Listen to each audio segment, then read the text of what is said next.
Hi good morning welcome to Nisha's dreams. രാവിലെ 4 മണിക്ക് എഴുന്നേറ്റ് കുളിയൊക്കെ കഴിഞ്ഞ് വിളക്ക് കത്തിക്കുകയാണ്. ആ 4 മണിക്ക് എഴുന്നേക്കാൻ തുടങ്ങിയപ്പോൾ തൊട്ട് മൈൻഡിന് ഭയങ്കര ഒരു നല്ലൊരു ഫീലിംഗ് ആണ് കേട്ടോ. എനിക്ക് ശരിക്കും ഞാൻ രാത്രിയിലിരുന്ന് രാവിലെ ഉറങ്ങാൻ ഇഷ്ടപ്പെടുന്ന ഒരാളാണ്. എനിക്ക് ഭയങ്കര മടിയാണ് ശരിക്കും രാവിലെ എഴുന്നേക്കാൻ. പക്ഷേ എഴുന്നേറ്റ് തുടങ്ങിയപ്പോൾ തൊട്ട് അത് നല്ലൊരു ഫീലിംഗ് ആണ്. രാവിലെ ഒരുപാട് സമയം കിട്ടുന്ന പോലെ തോന്നും.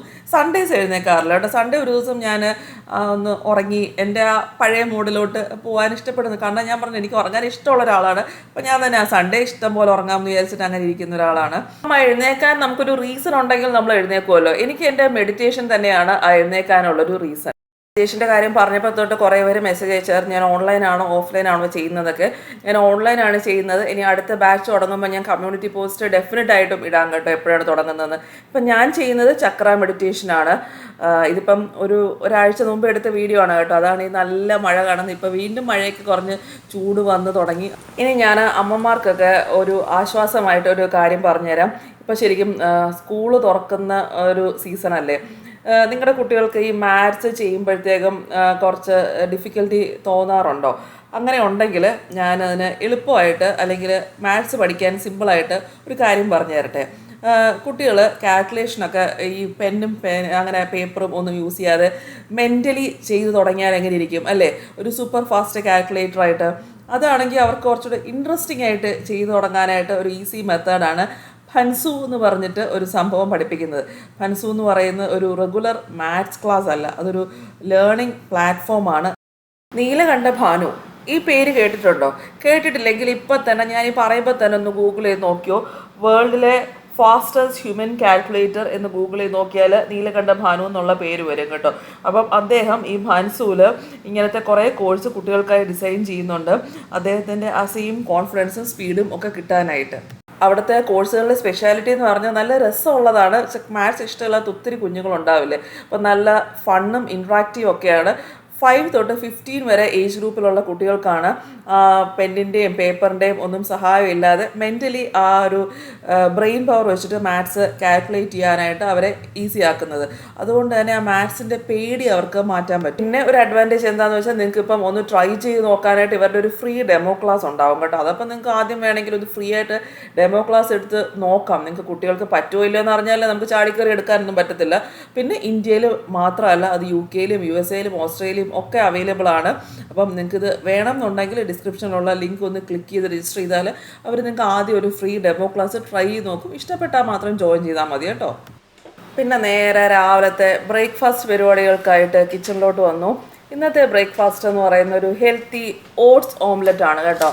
സവോള പച്ചമുളക് മാത്രം അതിന് വേണ്ടിയിട്ട് അരിഞ്ഞാൽ മതി. ഇത് ഞാൻ ഓരോരുത്തർക്കും സെപ്പറേറ്റ് ആണ്, കറക്റ്റ് മെഷർമെൻറ്റിന് വേണ്ടി സെപ്പറേറ്റ് ആണ്. അപ്പോൾ ഒരാൾക്ക് വേണ്ടിയിട്ട് 3 ടേബിൾ സ്പൂൺ റോൾഡ് ഓട്സ് മിക്സിയിലിട്ട് ഒന്ന് പൊടിച്ചെടുക്കുക.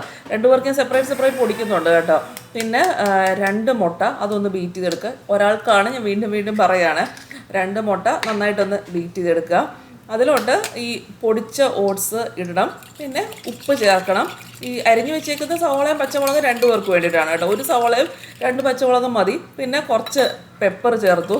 മുട്ട ശരിക്കും നമ്മൾ പ്രോട്ടീൻ കഴിക്കുമ്പോൾ കുറച്ച് കുരുമുളക് കൂടെ ചേർത്താലേ അതൊന്ന് ഡൈജസ്റ്റ് ആവുള്ളൂ എന്നാണ് പറയുന്നത്. അപ്പോൾ അതിന് വേണ്ടിയിട്ടാണ് പെപ്പർ ഒരു ലേശം 1/2 ടീസ്പൂൺ ചേർത്തു. പിന്നെ പൊടിച്ച് വെച്ചിരുന്ന ഓട്സും കൂടെ ചേർത്തു. അത് നന്നായിട്ടൊന്ന് മിക്സ് ചെയ്യാം. ചിലർ ഞാൻ റെസിപ്പിയിലൊക്കെ കണ്ടിട്ടുണ്ട് കുറച്ച് പാലും കൂടെ. പാല് ശരിക്കും ആൽമണ്ട് മിൽക്ക് വേണമെങ്കിൽ ചേർക്കാം. ഞാൻ പക്ഷേ പാലൊന്നും ചേർക്കുന്നില്ല. മുട്ട ഇങ്ങനെ തന്നെയാണ്. എഗ്ഗ് വൈറ്റ് ഒന്നുമല്ല, മൊത്തമായിട്ട് കഴിച്ചാലും ഒരു ദിവസം 2 മുട്ട കഴിച്ചാലും കുഴപ്പമൊന്നുമില്ല കേട്ടോ. പിന്നെ പാനിൽ കുറച്ച് എണ്ണ ഒന്ന് ഒഴിച്ചൊന്നുമില്ല, ജസ്റ്റ് ഒന്ന് ബ്രഷ് ചെയ്തേ ഉള്ളൂ. ഈ മുട്ട ഒഴിച്ച് ഈ ഫോർക്ക് വെച്ചിട്ട് തന്നെ ഒന്ന് ലേശം ഒന്ന് പരത്തിയെടുക്കുക. അല്ലെങ്കിൽ അതെല്ലാം കൊണ്ട് കട്ടയായിട്ട് നടുക്ക് വന്നിരിക്കും. അപ്പോൾ ലേശം ഒന്ന് പരത്തണം. അടച്ചു വെക്കുകയൊന്നും വേണ്ട. ഒരു മീഡിയം ഫ്ലെയിമിൽ കുറച്ച് സാധാരണ ഓംലെറ്റിനേക്കാളും കുറച്ച് കൂടുതൽ ടൈം എടുക്കും. നമുക്ക് മുകളിൽ വശം വെന്ത് വരുന്ന കാണുമ്പോൾ മനസ്സിലാവുമല്ലോ. അപ്പോഴത്തേക്കും തിരിച്ചിട്ടാൽ മതി. എനിക്ക് പാലും കൂടെ ഒഴിക്കുമ്പോൾ തോന്നാറുള്ളത് പൊട്ടിപ്പോവും. ഇതാകുമ്പോൾ കണ്ടില്ലേ കറക്റ്റ് നല്ലൊരു പെർഫെക്റ്റ് ഇതാകുമ്പോൾ ആയിട്ട് കിട്ടും. പിന്നെ ഇത് ചൂടായിട്ട് കഴിക്കണം കേട്ടോ. പിന്നെ രണ്ടാമത് അടുത്ത ഇതും കൂടെ ഇട്ടു. എനിക്ക് ഒരുമിച്ച് ഉണ്ടാക്കുന്നത്, നിങ്ങൾക്കിപ്പോൾ ഒരുമിച്ച് ഉണ്ടാക്കിയാലും മതി കേട്ടോ. ഇങ്ങനെ 2ആയിട്ട് ഉണ്ടാക്കണമെന്നൊന്നുമില്ല. പുള്ളിയുടെ കറക്റ്റ് ഫിക്സഡ് മെഷർമെൻറ്റ് വേണമെന്ന് പറഞ്ഞു. അതുകൊണ്ടാണ് ഞാനിങ്ങനെ സെപ്പറേറ്റഡ് ഉണ്ടാക്കിയത്. അല്ലെങ്കിൽ ഇപ്പോൾ 2 പേർക്കാണെങ്കിൽ ഒരുമിച്ച് ഉണ്ടാക്കിയാലും പ്രശ്നമൊന്നുമില്ല. 2 പേർക്ക് ഒരു 6 ടേബിൾ സ്പൂൺ ഓട്സ് പൊടിച്ച് 4 മുട്ട അങ്ങനെ ഇട്ടാൽ മതി. ചൂടായിട്ട് കഴിക്കണം. ടിഫിനൊന്നും കൊടുത്തയക്കാനായിട്ട് അത്ര നല്ലതായിരിക്കും, ടേസ്റ്റ് ഒരു മോശമാവും. ചീത്തയാവും, നല്ല ടേസ്റ്റ് നന്നാവില്ല, കുറച്ച് ഹാർഡാവും, അത് സാധാരണ ഓംലെറ്റ് പോലല്ല. പിന്നെ അത് കഴിഞ്ഞാൽ നന്ദുവിൻ്റെ റൂമിലെ ഷീറ്റൊക്കെ മാറ്റുമായിരുന്നു. എനിക്ക് ഈ ഷീറ്റിൽ വിരിച്ചിട്ട് ഇങ്ങനെ കർപ്പൂരം പൊടിച്ചിടുന്നത് ഷീറ്റിലിടും. ഞാൻ കുറച്ച് പില്ലോ കവറിനകത്തൊക്കെ ഇടും. എനിക്ക് വലിയ ഇഷ്ടമാണ് കർപ്പൂരത്തിന്. എനിക്ക് പൊതുവെ സ്മെൽ ഞാൻ ഭയങ്കര സെൻസിറ്റീവ്, എനിക്ക് നല്ല മണങ്ങളും ഭയങ്കര ഇഷ്ടമാണ്. നിങ്ങൾക്ക് ഇതേപോലെ കർപ്പൂരം പൊടിച്ചിടുന്ന ശീലം ഉണ്ടെങ്കിൽ കമൻറ്റ് ചെയ്യണം കേട്ടോ. അവിടെ അമ്മയുടെ ഫ്ലാറ്റിൽ വർക്ക് ഓൾമോസ്റ്റ് തീരാറായി. അപ്പം അതിൻ്റെ കുറച്ച് പണികളുണ്ട്. അതൊന്ന് നോക്കാനും പറയാനും ഒക്കെ ഒന്ന് പോവാണ്, പറഞ്ഞു കൊടുക്കാനും ഒക്കെ. ഇല്ല എന്താ ഡാൻസ് കളിക്കുന്നത്.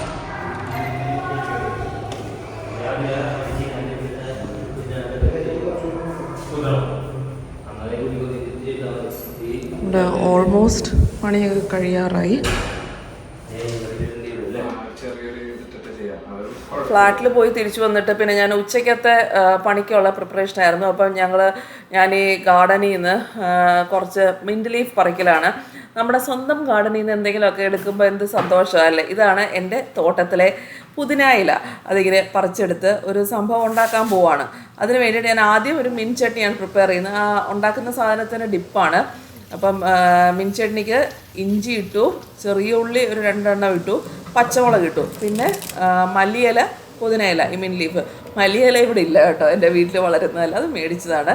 പിന്നെ എന്നാലും എന്തെങ്കിലും ഒരു ഇല ഉണ്ടല്ലോ. പിന്നെ ആവശ്യത്തിന് ഉപ്പ്, പിന്നെ തൈര് 2 ടേബിൾ സ്പൂൺ ഒഴിച്ച് നന്നായിട്ടൊന്ന് നല്ല പേസ്റ്റ് പോലെ അരച്ചെടുത്തു. അങ്ങനെ മിൻ ചട്നി ദേ ഈ പരുവത്തിൽ റെഡിയായി. ഇത് ഫ്രിഡ്ജിലൊരു 3-4 ദിവസമൊക്കെ സൂക്ഷിക്കാം കേട്ടോ. ഇനിയും ഇതിൻ്റെ കൂടെ ഞാനിന്ന് പ്ലാൻ ചെയ്തേക്കുന്നത് ഒരു ഷാമി കബാബാണ്. അപ്പോൾ അതിന് വേണ്ടിയിട്ട് chicken breast, 1/2 kilo chicken breast medium piece ആയിട്ടൊന്ന് കട്ട് ചെയ്ത് നന്നായിട്ട് വാഷ് ചെയ്തെടുത്തു. അത് പ്രഷർ കുക്ക് ചെയ്യാനായിട്ട് ചിക്കൻ കഴുകിയത് ഇടണം.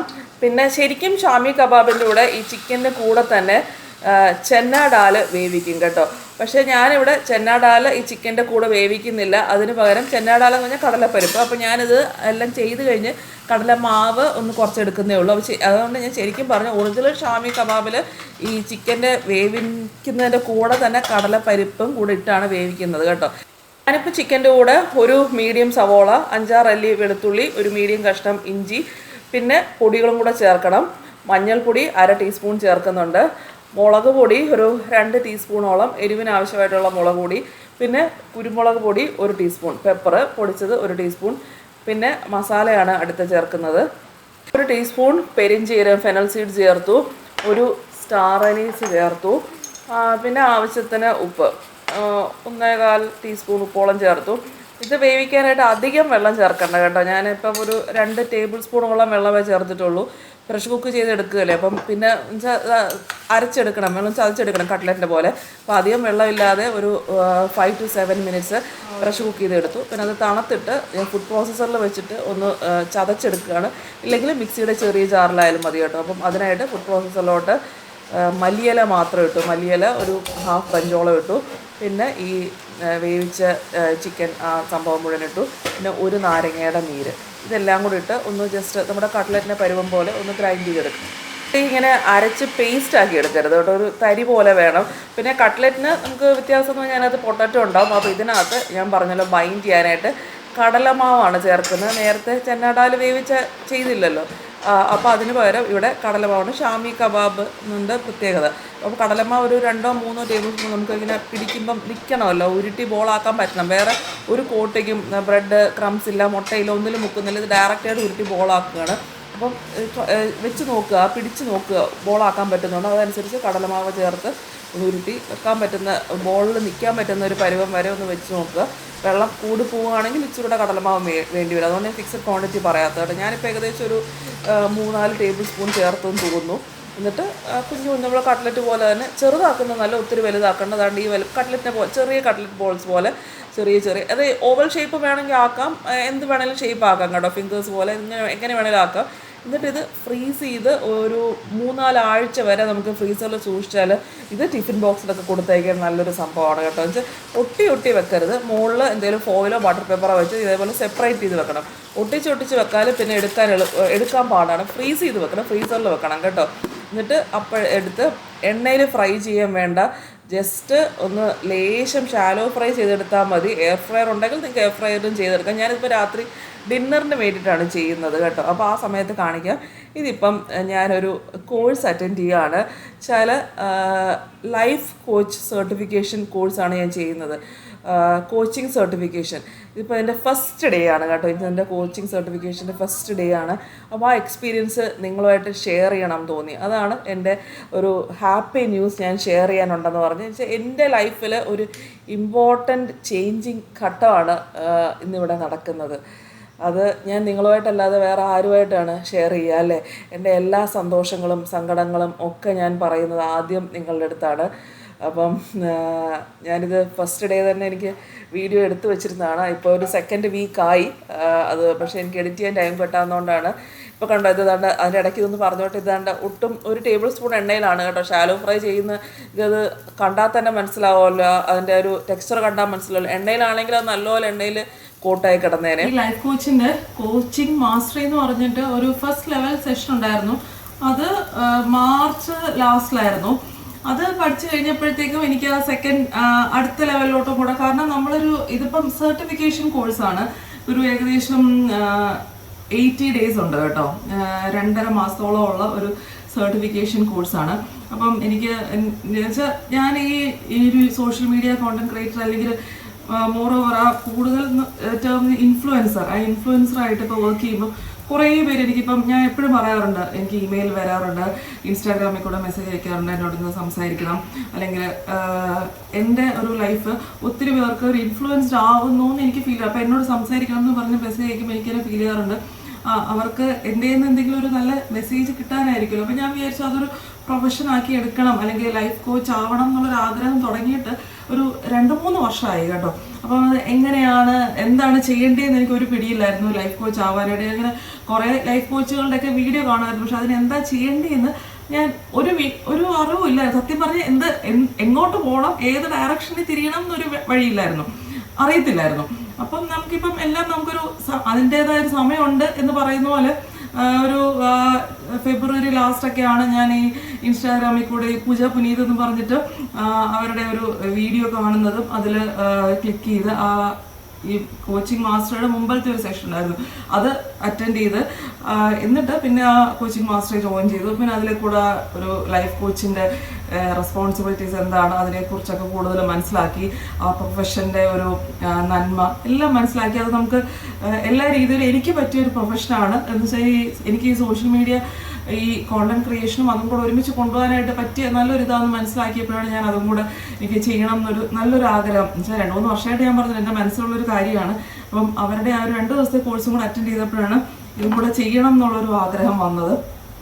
അപ്പം എന്നോട് സംസാരിക്കാൻ ആഗ്രഹമുള്ളവർക്ക് അതൊരു കൂടുതൽ ഹെൽപ്ഫുള്ളായിട്ട് അവരുടെ ലൈഫും കുറച്ച് കൂടെ നല്ല രീതിയിൽ, കാരണം ഒരു 1-to-1 ടോക്ക് അങ്ങനെ ഇൻഫ്ലുവൻസ് ചെയ്യാൻ പറ്റും. കാരണം ഈ ലൈഫ് കോച്ചും സൈക്കോളജിസ്റ്റും സൈക്കാട്രിസ്റ്റും ഒക്കെ ആയിട്ട് ഒത്തിരി ഡിഫറൻസ് ഉണ്ട് കേട്ടോ. അതൊക്കെ നമുക്ക് പിന്നീട് സംസാരിക്കാം. അത് അറിയാവുന്നവർക്കറിയായിരിക്കും, അറിഞ്ഞുകൂടാത്തവർക്ക് വേണ്ടി ഞാൻ പറയാം. ലൈഫ് കോച്ച് വേറെയാണ്, സൈക്കോളജിസ്റ്റ് വേറെയാണ്, സൈക്കാട്രിസ്റ്റ് വേറെയാണ്, ഹീലർ വേറെയാണ്, എല്ലാം തമ്മിൽ ഡിഫറൻസ് ഉണ്ട്. ഇപ്പം ഞാൻ ചെയ്യുന്നത് ഈ ലൈഫ് കോച്ചിൻ്റെ സർട്ടിഫിക്കേഷൻ കോഴ്സാണ്. അപ്പം അത് കഴിഞ്ഞിട്ട് ഞാൻ എൻ്റെ യൂട്യൂബിൽ കൂടെ തന്നെ ഞാൻ പറഞ്ഞ് നമുക്കതിൻ്റേതായ ഒരു ഇതൊക്കെ സ്റ്റാർട്ട് ചെയ്യാം. അപ്പം എന്നോട് നിങ്ങൾക്ക് നേരിട്ട് 1-to-1 ആയിട്ട് സംസാരിക്കാം, നമുക്ക് അങ്ങനെ ചെയ്ത് തുടങ്ങാം എന്നാണ് ഞാൻ വിചാരിക്കുന്നത്. ഇപ്പോൾ ഇന്ന് ഫസ്റ്റ് ഡേ ആയിരുന്നു, നല്ല എക്സ്പീരിയൻസ് ആയിരുന്നു കേട്ടോ. നമുക്ക് അന്ന് പഠിച്ചപ്പോൾ തന്നെ ഞാൻ ഭയങ്കരമായിട്ട് ടയർഡായി, കാരണം രാവിലെ തൊട്ട് വൈകിട്ട് വരെ ആയിരുന്നു ആ മാർച്ചിലെ കോഴ്സ്. ഫുൾ ഡേ ഇരുന്നിങ്ങനെ ക്ഷീണിച്ച്. ഇന്നിപ്പോൾ അങ്ങനെ ഇല്ലായിരുന്നു ഫസ്റ്റ് ഡേ. ഇന്നിപ്പം തേഴ്സ്ഡേസ് സാറ്റർഡേസ് ആണ് ഈ ക്ലാസ്സുകളുള്ളത്. അത് തേഴ്സ്ഡേ ഇപ്പം ഇന്ന് 2 to 5:30 ഉണ്ടായിരുന്നു. അപ്പം അത്രയും ഡ്യൂറേഷനായിരുന്നു. മറ്റേതൊന്ന് 9 to 6 അങ്ങനെ കണ്ടായിരുന്നു. അപ്പോൾ ഞാൻ ഭയങ്കരമായിട്ട് ക്ഷീണിച്ചു. രാവിലെ ഒരു രാത്രി വരെ പണ്ട് സ്കൂളിലും കോളേജിലൊക്കെ പഠിക്കത്തുള്ളൂ എനിക്ക് തോന്നിപ്പോയി. ഇതിപ്പോൾ അത്രയും ക്ഷീണിച്ചില്ല. എന്നാലും പഠിച്ചു കഴിഞ്ഞപ്പോൾ ഞാൻ പറഞ്ഞിട്ട് എൻ്റെ ബ്രെയിനൊക്കെ വർക്കടി വിശന്നിട്ട് വയ്യാതൊക്കെ ഞാൻ പറഞ്ഞു. എനിക്ക് എന്തെങ്കിലും ആഹാരം വേണമെന്ന് ഞാൻ എന്നാലും ഞാൻ കൺട്രോൾ ചെയ്ത് വേണ്ട, ഇത് തന്നെ കഴിച്ചാൽ മതി എന്ന് ഞാനിങ്ങനെ എനിക്ക് ഭയങ്കരമായിട്ട് വിശന്നപ്പോൾ എനിക്ക് ആഹാരം കഴിക്കാൻ തോന്നി. എന്നാലും ഞാൻ പറഞ്ഞു ആഹാരമൊന്നും വേണ്ട, ഇത് തന്നെ മതി, പക്ഷെ വേറെ ജങ്ക് ഫുഡൊന്നും വേണ്ട, ഇത് തന്നെ കഴിച്ചാൽ മതി എന്ന് വിചാരിച്ചു. അങ്ങനെ ഒരു ഗുഡ് ന്യൂസ് നിങ്ങളുമായിട്ട് ഷെയർ ചെയ്യണം. കുറേ നാളായി വിചാരിക്കുന്നത്, ഇന്ന് കോഴ്സ് സ്റ്റാർട്ട് ചെയ്യുന്ന ദിവസം തന്നെ ഷെയർ ചെയ്യണം എന്ന് വിചാരിച്ചു. കോച്ച് ആകാമെന്നുള്ള ഒരു ഡിസിഷൻ എൻ്റെ ലൈഫിൽ ഒരുപാട് ചേഞ്ച് കൊണ്ടുവരും എനിക്ക് ഉറപ്പുണ്ട്. അപ്പം അതുപോലെ തന്നെ ഒരു 2 months കഴിയുമ്പം നിങ്ങളിൽ ഒരുപാട് പേരെ ഞാൻ കാരണം ഇൻഫ്ലുവൻസ് ചെയ്യാൻ പറ്റട്ടെ എന്ന് ഞാൻ ആത്മാർത്ഥമായിട്ട് പ്രാർത്ഥിക്കുന്നു. അപ്പോൾ ഇത് പ്ലേറ്റ് ചെയ്യട്ടെ. അപ്പം നല്ലൊരു ഹെൽത്തി പ്രോട്ടീൻ ബേസ്ഡ് ഡിന്നർ കഴിക്കാനായിട്ട് നല്ലൊരു ഓപ്ഷനാണ്. ഇത് മാത്രം മതി കേട്ടോ ഡിന്നറിന്. 3-4 എണ്ണം ഡിന്നറിന് കഴിക്കാനായിട്ട്. ഇപ്പോൾ മുരളിയേട്ടന് 4 എണ്ണം, എനിക്ക് 3 എണ്ണം അങ്ങനെ എടുത്തു. ഇതിൻ്റെ കൂടെ മീൻ ചട്നി നല്ലൊരു കോമ്പിനേഷനാണ്. ട്രൈ ചെയ്ത് നോക്കിയിട്ട് കമൻറ്റ്സ് അറിയിക്കുക. വീഡിയോ ഇഷ്ടപ്പെട്ടാൽ ലൈക്ക് ചെയ്യണം. സബ്സ്ക്രൈബ് ചെയ്യാതെ കാണുന്നുണ്ടെങ്കിൽ സബ്സ്ക്രൈബ് ചെയ്യണം കേട്ടോ. അപ്പം നമുക്ക് അടുത്ത പ്രാവശ്യം പുതിയ വീഡിയോസായിട്ട് കാണാം. കമൻസിലൂടെ അറിയിക്കണം. ട്രൈ ചെയ്യുക. അപ്പം ശരി, ബൈ.